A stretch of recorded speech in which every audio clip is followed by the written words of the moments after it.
warahmatullahi wabarakatuh. Perkenalkan, nama saya Muhammad Salman Nuraji dengan NIM 2511102433052.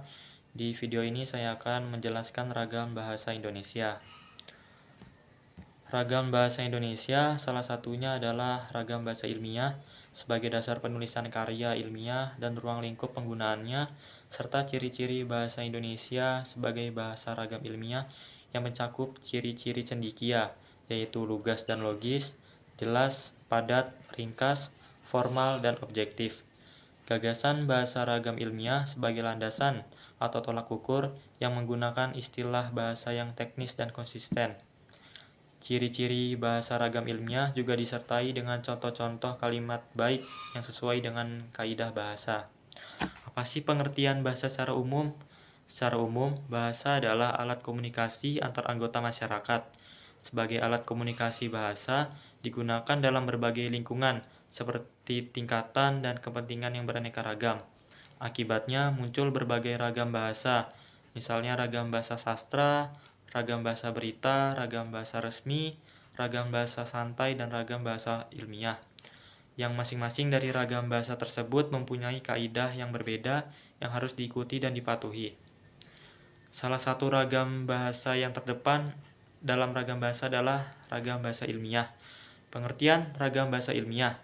Ragam bahasa ilmiah merupakan ragam bahasa yang digunakan untuk kegiatan yang bersifat ilmiah. Ragam bahasa ilmiah yang digunakan dalam penulisan karya ilmiah harus benar-benar mengikuti kaidah tata bahasa, sehingga ragam bahasa ilmiah disebut juga sebagai ragam bahasa baku. Ragam bahasa ilmiah juga digunakan dalam penulisan jurnal ilmiah.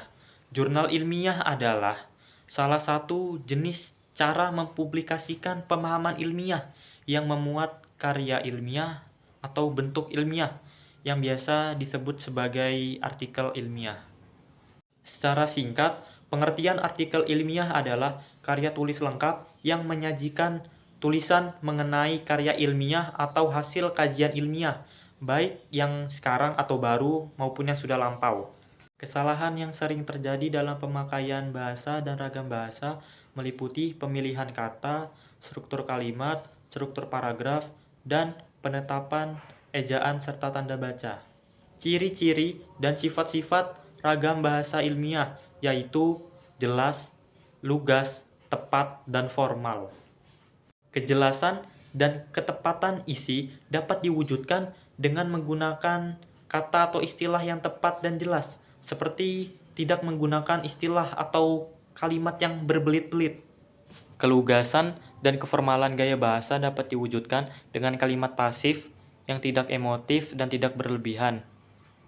Kelugasan dan keformalan gaya bahasa juga dapat diwujudkan dengan menghindari kata ganti orang pertama, yaitu seperti saya, kami, atau kita, dan jika terpaksa harus menggunakan kata ganti orang pertama, sebaiknya yang digunakan adalah kata penulis.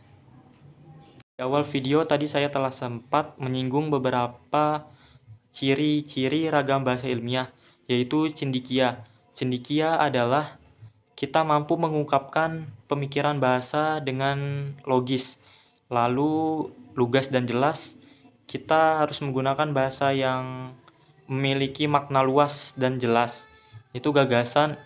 Lalu gagasan sebagai landasan, yaitu kita cenderung menggunakan kalimat pasif dan formal dan objektif. Kita menggunakan bahasa yang biasa digunakan dalam situasi formal dan objektif.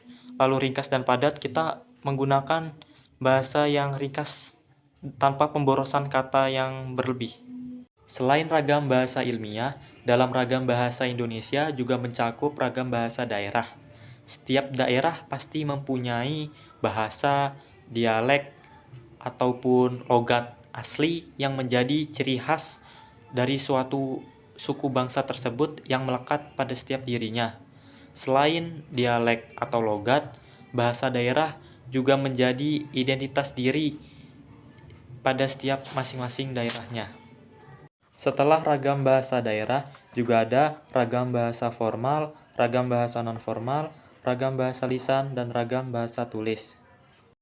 Ragam bahasa formal adalah ragam bahasa yang sering digunakan dalam situasi resmi, seperti surat menyurat, atau saat kita berbicara dengan orang yang memiliki pangkat atau status yang lebih tinggi.